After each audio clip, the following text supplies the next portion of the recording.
Aloha, Gamerinos und Gamerinas. Willkommen bei UnicornStorm und willkommen zu einer neuen Xbox GamePass Ultimate Fooling Around. Hier ist wieder Raidi und diesmal habe ich die Outer Worlds dabei. Und ich muss gleich zu Beginn sagen, dass ich ja prinzipiell sowieso schon ein Problem damit habe, wenn Spiele Epic-exklusiv sind. All die Entschuldigungen, dass dieser Epic-Deal, dass das sichere Geld, das man bekommt, dass das den Entwicklern so hilft und dass es dafür sorgt, dass sie sich keine Sorgen um Verkäufe machen müssen. Gerade jetzt, wenn wir jetzt mal ein Spiel wie die Outer Worlds ansehen, wo man sagt, die setzen drauf, dass es häufig verkauft wird. Es ist für mich keine Ausrede, es ist für mich kein Grund. Man geht einen Deal mit dem Teufel ein und dafür gibt es keine Entschuldigung. Man soll einfach dazu stehen, man soll keine Entschuldigung bringen. Ich muss es dazu sagen, dass ich hier nicht viel mitbekommen habe, aber wie gesagt, Epic ist für mich ein rotes Tuch und wenn das Spiel nicht in meiner Game Pass Subscription wäre, hätte ich es nicht angerührt. Was sehr schade ist, weil das Spiel verdammt nochmal verflucht geil ist. Ich habe das Spiel ein paar Minuten gespielt und mich sofort darin verliebt und ich kann es gar nicht ausschalten. Es ist so gut. Das Spiel ist gerade für die PS4 und die Xbox 360 draußen und eben für den PC auf Epic und über den Windows Store, sprich über die Xbox-App auf dem PC. Was der Grund ist, warum ich es heute hier zeige. Denn ich glaube, die Outer Worlds ist für dieses Jahr, für dieses erste Jahr des Xbox Game Pass, das wichtigste Spiel, was dafür rausgekommen ist. Es ist ein Open-World RPG, entwickelt von Obsidian, die wir kennen für Fallout, sowohl Fallout 2 als auch Fallout New Vegas. Und die jetzt weg von Fallout sind und ihr eigenes Fallout gemacht haben. Im Weltraum. Für mich ist Outer Worlds tatsächlich so eine Mischung aus Fallout und Mass Effect.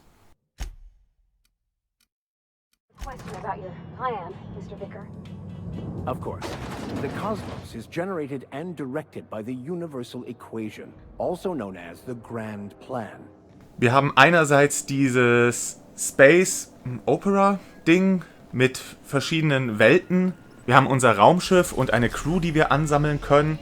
Und wir reisen dann zwischen den Welten umher. Und wir können allerlei wundersame Sachen sehen in der Umgebung, im Himmel und natürlich im ganzen Wildlife und in den Pflanzen und allem. Aber das tatsächliche Gameplay ist, wie ich schon eben gesagt habe, sehr, sehr Fallout. Und damit meine ich eben letztendlich den Bethesda-Ableger, beziehungsweise eben dann Obsidians Fallout New Vegas. Es ist ein First-Person-RPG, das sich wie ein Shooter spielt. Wir haben ein ganz simples Melee-Kampfsystem, das aber jetzt nicht wirklich der Rede wert ist, aber es tut komplett seinen Zweck. Wir können große Areale erkunden, wobei die Welten oder diese Free-Roaming-Abschnitte nie zu krass, zu groß sind, soweit wie ich jetzt mitgekriegt habe. Groß genug, dass man interessante Sachen finden kann, aber nicht, dass man stundenlang irgendwie rumläuft und alles gleich aussieht und man nicht sinnvoll von einem Questort zum anderen laufen kann. Und wir finden dann allerlei bewohnte und unbewohnte Häuser, Höhlen, irgendwelche verfallenen Fabriken und so weiter. Wir finden Gruppen von Gegnern, Gruppen von wilden Tieren und natürlich auch von freundlichen NPCs. Und wenn wir natürlich auf Gegner treffen und ein Kampf losgeht, haben wir eine riesige Anzahl an Waffen, mit denen wir uns den Gegnern erwehren können. Wir haben leichte und schwere Schusswaffen, wir haben einhändig und zweihändig geführte Nahkampfwaffen, wir können uns anschleichen oder wir können einfach reinrennen und alles abknallen. Und wir haben als Hilfe sogar einen Slow-Motion-Modus, den wir anhauen können und der langsam Punkte verbraucht und ja auf Null sinkt und sich, wenn er nicht aktiv ist, langsam wieder auflädt. Und das können wir eben benutzen, um A, genauer zielen zu können. Da anscheinend, so fühlt es sich an, schwenken wir die Waffe nicht so sehr herum, wenn wir in diesem Slowdown-Modus sind. Und natürlich bewegen sich die Gegner so gut wie nicht mehr und wir können dann schön in den Kopf schießen. Wobei manche Gegner ihren Weakpoint nicht am Kopf haben. Und das ist das Interessante, dass man da zum Teil mit den NPCs drüber reden muss, um das überhaupt zu erfahren, wo die ganzen Weakspots von den Gegnern sind. Es ist auch cool, dass der Slowdown nicht immer gleich funktioniert. Er ähnelt schon sehr dem ganzen VATS-Modus aus Fallout. So, wenn wir das Ding anschmeißen, dann sinkt es ganz, ganz langsam und wir können erstmal durchschnaufen, uns einen Überblick über die Lage verschaffen. Aber sobald wir uns bewegen, sinkt er schneller, weil wir dann sozusagen unsere Ability Points verbrauchen. Und wenn wir schießen, sinkt er noch viel schneller, weil ein Angriff noch viel mehr Punkte verbraucht. Und wir können dann natürlich Perks kriegen, die uns mehr Punkte dafür geben, beziehungsweise es einfach langsamer sinken lassen und schneller wieder aufladen lassen und solche Sachen. Ansonsten haben wir das, was wir kennen. Wir laufen herum, wir gehen in Deckung. Wir können, indem wir doppelt auf die Sprungtaste drücken, ausweichen. Wir können mit Melee-Waffen blocken. Wir können mit Schusswaffen zielen. Und dann geht es eigentlich bloß noch darum, dass wir irgendwie die ganzen Gegner managen und die richtige Waffe mit dem richtigen Schadenstyp auf den richtigen Gegner anwenden. Wenn wir nicht gerade kämpfen, dann untersuchen wir die ganzen Ruinen oder Orte nach Sachen zum Looten. Und da finden wir alles Mögliche von Nahrung über Medizin, über Munition, über irgendwelche technischen Knickknacks wie Hacking-Tools und Schlossknack-Tools und Waffen-Repair-Tools und Rüstungs-Repair-Tools. Wir finden neue Waffen, wir finden neue Rüstungen, müssen dabei aufpassen, dass wir nicht zu viel mitnehmen, weil wir natürlich eine Gewichtsbeschränkung haben, die wir auch aufleveln können. Aber sobald wir natürlich zu viel tragen, können wir weder sprinten noch rennen, dann sind wir langsamer. Und wir können natürlich auch den Fast Travel nicht mehr benutzen. Aber auch dafür gibt es ein Perk, das wir uns holen können, damit wir immerhin noch das Fast Travel System nutzen können. In den Städten und manchmal auch so in der Welt umherlaufend finden wir NPCs, mit denen können wir reden, von denen können wir Quests bekommen oder einfach Informationen oder einfach Flavor, um uns diese Welt näher zu bringen. Und hier kommt der Punkt, warum mir dieses Spiel gerade so gut gefällt. Etwas, weswegen mich Fallout 4 so enttäuscht hat. Wo ich einfach so wenig finde. Das war das, was ich an Fallout so geil fand. Dass man ein spielerisch sehr, sehr angenehmes Spiel hat. Nicht Point-and-Click zu spielen, sondern wirklich durch die Welt zu rennen. Wirklich alles anschauen zu können. Ist eine sehr angenehme Art zu spielen. Und gleichzeitig die RPG-Systeme zu haben, war etwas, was eigentlich nur Fallout gemacht hat. Und Fallout 4 hat das dann gelassen. Und Outer Worlds hat es wieder drin. Nämlich, dass wir unheimlich viele Dialogoptionen haben. Wir reden mit einem NPC und können von ihm versuchen, Informationen zu kriegen. Und das schaffen wir, indem wir entweder, falls die Möglichkeit besteht, uns durch den richtigen Dialogbaum durchklicken oder vielleicht schon mal eine Sidequest gemacht haben oder ein Item gefunden haben, das wir jetzt hier benutzen können. Oder dass unser Charm oder Lie oder Intimidate Skill hoch genug sind. Oder dass unser Medizin-Skill hoch genug ist. Oder unser Waffenskill oder sonst was.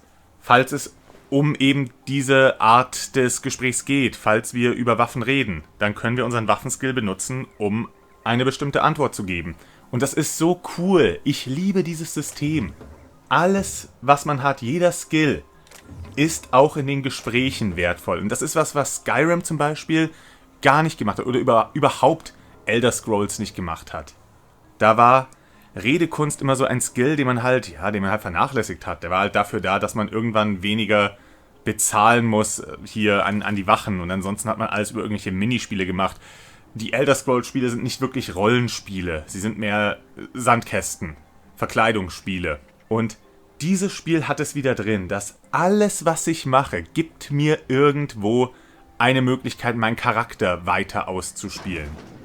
Und das meine ich jetzt rein, was Story angeht, rein, was Dialoge angehen, rein, was Problemlösung angeht. Die ganzen Skills haben aber auch noch weitere Möglichkeiten. Zum Beispiel sind die ganzen Redeskills auch im Kampf wertvoll. Und zwar habe ich damit eine passive Fähigkeit, mit dem ich weiß nicht, wie es genau dann ablaufen soll, aber irgendwie, wenn mein Lügen-Skill hoch genug ist, dann sind bestimmte Gegner, greifen dann eher andere Ziele an als mich. Also wahrscheinlich kann ich dann im Kampf gut darstellen, dass ich gerade keine Gefahr bin oder so. Und nutzen wir es doch gleich, um auf das ganze Leveling-System einzugehen. Immer wenn wir einen Gegner besiegen, immer wenn wir einen neuen Ort finden, immer wenn wir einen Skill erfolgreich nutzen und immer wenn wir eine Quest beenden, bekommen wir Experience. Wenn wir genug Experience haben, steigen wir ein Level auf. Wenn wir ein Level aufgestiegen sind, bekommen wir 10 Skillpunkte. Und die können wir jetzt in eine Reihe von Kategorien packen. Wir haben Melee-Kampf, wir haben Fernkampf, Wir haben Verteidigung, wir haben soziale Skills, wir haben Heimlichkeit und wir haben Technik und wir haben, wie will man es am besten nennen, so ein bisschen so Anführer-Skills. Und innerhalb dieser Bereiche sind dann unsere eigentlichen Skills. Wir verteilen unsere Punkte aber nur auf diese Bereiche und alle diese kleinen Skills bekommen dann diese Punkte gleichmäßig zugeteilt. Das heißt, es ist am Anfang, geht es ziemlich schnell, überhaupt Punkte zu verteilen. Die Skills am Anfang steigen alle sehr schnell und immer in 20er-Schritten bekommt man von einem Skill eine besondere Fähigkeit, wie eben, dass einen Gegner nicht mehr angreifen und solche Sachen. So in den Melee-Sachen bekommt man einen Aufladeangriff, wenn man 20 Punkte verteilt hat, und wenn man 40 Punkte verteilt hat, dann bekommt man das nächste Upgrade und so weiter. In Verteidigung bekommt man die Möglichkeit, nicht nur zur Seite und nach hinten auszuweichen, sondern auch nach vorne so einen, ja, fast schon wieder einen Angriff zu haben. Eine aktive Verteidigung. Wenn wir jetzt dann aber 50 Punkte in eine Kategorie gesteckt haben, dann können wir weiter skillen und dann ist es schwieriger zu skillen und dann müssen wir uns spezialisieren. Das heißt, dann können wir nicht mehr sagen, okay, ich gehe halt auf Nahkampf, sondern muss man sich entscheiden, skill ich jetzt einhändigen Nahkampf oder zweihändigen Nahkampf. Das heißt, man kommt in dem Spiel sehr, sehr schnell so weit rein, dass man kompetent ist, aber um etwas zu meistern, muss man mehr Arbeit reinstecken. Sprich, die Punkte dann individuell verteilen, sprich, mehr Punkte ausgeben, um einen Skill zu erhöhen. Und das klingt wie ein sehr faires System. Man kommt sehr schnell rein, man muss am Anfang sich nicht ewig durchgrinden, man hat nicht das Problem, dass man Angst hat, was zu verpassen, sondern man kann im Grunde alles machen, so ganz gemütlich so ein paar Skillpunkte verteilen, und wenn man dann ins Mid- oder Endgame kommt, dann muss man sich halt langsam mal entscheiden, was man jetzt genau für einen Charakter haben möchte. Und natürlich macht es Sinn, schon frühzeitig in eine bestimmte Richtung zu gehen, dass man einfach die nötigen Skills für den Spielstil schon mitbringt. Aber trotzdem macht es so das Spiel leichter, alle Inhalte miterleben zu dürfen, ohne komplett in dieses Min-Maxing zu gehen, beziehungsweise nicht mal Min-Maxing, sondern mehr dieses Hardcore-Power-Gaming, wo man sich so viele Vorteile wie möglich holt. Alle 2 Level bekommen wir außerdem einen Perk und das reicht von, wir haben mehr Hitpoints, wir können schneller gehen, wir können schneller sprinten, zu, wir können mehr tragen. Wir haben mehr Slowdown-Energie oder die lädt sich schneller auf. Wir sind stärker, wenn wir allein unterwegs sind, oder wir bekommen XP, wenn unsere Partner jemanden umbringen. Das ist nämlich auch was, wir können Partner mit uns mitnehmen und wir bauen uns über das Spiel langsam eine Crew auf. So, wenn wir Quests erledigen, kommen manche NPCs dann mit uns mit und wollen einfach Teil unserer Crew werden und sind dann auf unserem Schiff. Und die bringen natürlich alle ihre eigenen Skills mit und diese Skills unterstützen wiederum unsere Skills. Also die NPCs funktionieren dann sozusagen als Skill-Bonus für unsere Fähigkeiten. Das heißt, wenn ich weiß, ich gehe jetzt in dieses Computerlabor, ja, dann nehme ich mir halt den NPC mit, der sich mit Computern auskennt, weil dann ist mein Hacking halt gleich schon mal besser.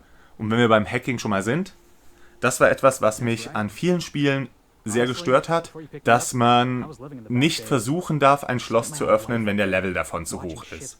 Das hat mich schon immer sehr genervt. Ich fand es bei Skyrim und bei Oblivion sehr cool, dass wenn ein Schloss einfach zu hoch war, dann war es halt einfach nur irre schwer, das Minispiel zu schaffen, aber ich durfte es versuchen. Bei Fallout zum Beispiel durfte ich gar nicht versuchen, ein Schloss zu öffnen. Hier ist es so, dass ich immer im Grunde Überbrückungstools verbrauche. So, es gibt 2 Arten von Schlössern, nämlich elektronische oder Hacking-Schlösser und mechanische. Und ich habe 2 Arten von Tools. Und um ein bestimmtes Schloss zu öffnen, um einen Container zu öffnen, um eine Tür zu öffnen, wird mir angezeigt, wie viele Tools ich von jeder Art benötige, um das Schloss zu knacken. Und je höher mein Skill ist, umso weniger von diesen Tools verbrauche ich. Und diese Tools finde ich halt eben in Containern und wenn ich loote und kann sie kaufen und so weiter. Und das ist eine sehr, sehr coole Herangehensweise. Das heißt, wenn ich meine Werte nie auflevel, wenn ich immer im Grunde, sagen wir mal, ein Stufe 1 Hacker und Schlossknacker bin, dann muss ich halt am Ende, keine Ahnung, 100 Tools mitbringen von jeder Sorte, um einen Container zu öffnen. Und wenn ich das aber wie blöd level und wie blöd mitnehme, dann muss ich halt nur noch 15 Tools ausgeben. Und die besonderen Fähigkeiten, so bei so 20, 40 und so weiter sind, dass ich für schwächere Schlösser, für kleinere, leichtere Schlösser gar nichts ausgeben muss. Das heißt, wir haben hier unheimlich viel, um uns unseren Spielstil so ein bisschen zurechtzumodeln. Wobei man sagen muss, dass man hier sich auf gar nicht zu viel spezialisieren muss. Das Spiel wirkt so, als ob es unglaublich einsteigerfreundlich ist und, sagen wir mal, in seiner Tiefe, in seiner mechanischen Tiefe gering bzw. oberflächlich genug ist, dass man einfach reinspielen kann. Dass rein spielerisch so ziemlich jeder die gleiche Erfahrung hat. So, das Dungeon Crawling wird vom einen zum anderen nicht anders aussehen. Der eine kann sich besser an die Gegner anschleichen und macht mehr Sneak Damage und der andere kommt halt mit der fetten Rüstung rein und kriegt halt weniger Schaden ab. Aber letztendlich haben dann beide am Ende alle Gegner gekillt. Und der eine, der muss halt immer schauen, dass er sein Geld ausgibt, um neue Tools zu haben, um Sachen zu öffnen, oder er lässt es halt und lässt die Container zu und öffnet nur die Türen. Und der andere hat halt viele Bonus-Items, weil er die Dinger noch knackt. Aber ich habe noch nicht festgestellt, dass ich irgendetwas nicht machen kann, nur weil ich nicht genug Punkte darauf verteile. Mir fehlen nur ein paar Boni. Mir würden nur manche Sachen vielleicht nochmal leichter fallen, wenn ich drauf Punkte verteilt hätte. Und da muss ich sagen, einerseits geht es damit natürlich ein bisschen weg vom Rollenspiel, weil bei mir ist es gerade so, dass ich kaum Punkte in den Nahkampf gepackt habe, aber einige Punkte in den Fernkampf, wobei ich hauptsächlich in die ganzen anderen Skills Punkte stecke. Ich mache gar nicht mal so auf Kämpfer und trotzdem bin ich ein unglaublich kompetenter Kämpfer. Trotzdem kann ich auf alle Kombos zugreifen, trotzdem kann ich alle Waffen benutzen, die irre viel Schaden machen. Ich kann bestimmte Zusatzfähigkeiten nicht benutzen. Aber die habe ich bis jetzt noch nicht gebraucht. Vielleicht wird das im späteren Spiel noch von Bedeutung sein. Aber ich persönlich finde das nicht mal schlecht. Wie gesagt, ich mag es nicht, wenn ein Spiel mich Content nicht erleben lässt, nur weil ich vor 15 Stunden mal gesagt habe, ich habe meine Punkte so und so verteilt. Ich habe meine Attribute so und so verteilt. Dann lieber habe ich es so, dass das reine Gameplay oder dass das Action-Gameplay relativ gleich ist für alle Spieler, egal wie sie skillen. Und dass die Feinheiten halt dann in der Geschichte sind, die daraus entstehen. Ob ich mich jetzt gut mit den Leuten in der Stadt verstehe oder nicht. Ob ich derjenige bin, der alle bestochen hat. Oder ob ich derjenige bin, der alle belogen hat. Oder ob ich derjenige bin, der sich einfach mit allen gut gestellt hat. Das heißt, ich kann meinen Spaß haben und auch einfach mal meinen Frust an den virtuellen Gegnern rauslassen, wenn ich einfach mal Sachen zusammenschießen will. Und trotzdem aber meinen Charakter noch so spielen, wie ich das möchte. Ich muss keine Angst haben, dass ich eine Situation überhaupt nicht schaffen kann, wenn ich in einen Hinterhalt gerate. Nur weil ich halt gesagt habe, ich habe auf Wissenschaft und Soziales geskillt und nicht auf Nah- und Fernkampf. Und das finde ich einen sehr, sehr geilen Kompromiss. Ich finde, das ist das Beste aus beiden Welten. Dieses, hey, okay, du spielst einen Charakter, der rein du als Spieler kompetent genug bist, um mit allem im Grunde fertig zu werden, wenn du dich ein bisschen anstrengst.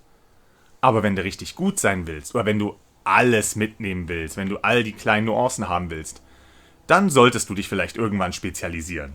Etwas, was ich schade fand an dem Spiel, ist, dass es wieder einen Hardcore-Mode hat. Die Tatsache, dass er da ist, finde ich schon mal gut.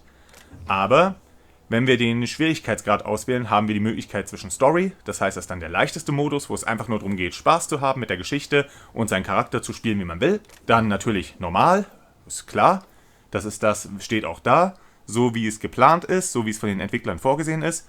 Dann natürlich schwer. Dann haben die Gegner mehr Hitpoints und machen mehr Schaden. Also sie werden zu Bullet Sponges und teilen härter aus. Was immer was ist, was ich nicht so gerne mag. Besonders in einem RPG, weil dann level ich halt dagegen und fertig. Und dann gibt es noch Hardcore. Und das ist der Modus, wo man essen und trinken und schlafen muss. Wo das Fast-Travel-System zwar noch existiert, aber nicht mehr zu allen Punkten auf der Karte geht, sondern nur noch zum eigenen Schiff. Und das wäre ein Mode, den ich gerne gespielt hätte, aber es ist auch automatisch auf schwer. Und da muss ich sagen, das hat Fallout New Vegas besser gemacht, wo es gesagt hat, hey, du wählst jetzt einen Schwierigkeitsgrad aus und dann entscheidest du, ob dieser Schwierigkeitsgrad Hardcore ist oder nicht. Und das wäre mir lieber gewesen, wenn es normal Hardcore und schwer Hardcore gäbe. Weil ich brauche keine gebufften Gegner in dem Spiel, weil ich ja am Anfang auch noch gar nicht weiß, das ist wieder das Schwierigkeitsgradsystem. Ich weiß ja am Anfang nicht, wie schwer das Spiel überhaupt ist, wie gut ich damit klarkomme. Das heißt, ich spiele es so, wie es von den Entwicklern geplant ist. Und dann kann ich halt sagen, okay, im schlimmsten Fall mache ich was falsch. Und zu sagen, ich spiele es auf dem von den Entwicklern gewünschten Schwierigkeitsgrad und kann aber eben Hunger und Durst einschalten. Das wäre halt geil gewesen, das hätte ich gern gemacht. Und das ist nicht drin, das ist sehr schade. Mal schauen, ob es noch kommt. Aber das ist sowas, was mir ein bisschen den Spaß genommen hat. Ansonsten habe ich eigentlich kaum was an dem Spiel auszusetzen. Hier und da habe ich winzig kleine Glitches, sowas wie, dass der falsche Name angezeigt wird, wenn ich mit einem Charakter rede. Aber im Großen und Ganzen ist hier noch nicht wirklich was passiert. Ich bin ein paar Mal im Gelände hängen geblieben, aber ich musste auch einfach erstmal lernen, dass ich eben nicht Skyrim oder Bethesda Fallout spiele. Da war es so, dass man im Grunde sich durch das Gelände durchcheaten konnte, um jeden Punkt auf der Karte zu erreichen. Und das hat man hier nicht. Das ist nicht so ein Spiel. Im Grunde ist es ein Point-and-Click-RPG von Anno dazumal, nur eben aus der Ego-Perspektive. Das heißt, die ganzen Orte auf der Karte, die ich nicht erreichen sollte, irgendwelche Sachen, die im Weg sind, durch die ich nicht durchgehen kann, sind hier weiterhin so.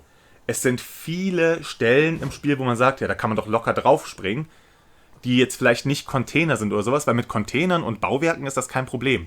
Aber Felsen und irgendwelche natürlichen Strukturen sind nicht erklimmbar. Da rutscht man von ab und da bin ich ein paar Mal schon in den Tod gestürzt, das war auch das Nette, und ein paar Mal hängen geblieben und musste mich irgendwie versuchen rauszuvibrieren, was manchmal besser, manchmal schlechter ging. Das muss man im Spiel lernen, das kann man nicht. Man kann nicht über Stock und Stein springen. Man merkt ganz hart, wo die mehr oder weniger unsichtbaren Wände sind, wo man einfach vom Gelände abrutscht, obwohl man eigentlich darauf stehen können müsste. Man erkennt es ganz gut, was diese Sachen sind. Man darf einfach nur nicht den Charakter als einen harten Free-Climber irgendwas spielen. Und vielleicht ist das manchmal auch ein bisschen schade, weil diese Umgebungen wirklich richtig, richtig schön sind. Ästhetisch. Rein technisch merkt man, wo gespart wurde. Merkt man, dass vielleicht nicht ganz so viel Budget drin ist, wie man es jetzt hier in Gears of War oder so gesehen hat. Und trotzdem sieht es rein vom Art-Design so schön aus. Sie haben sich so viel Mühe gegeben, wie diese Strukturen aussehen, wie die Bäume und Pflanzen aussehen, wie die verdammten Lichter im Himmel aussehen.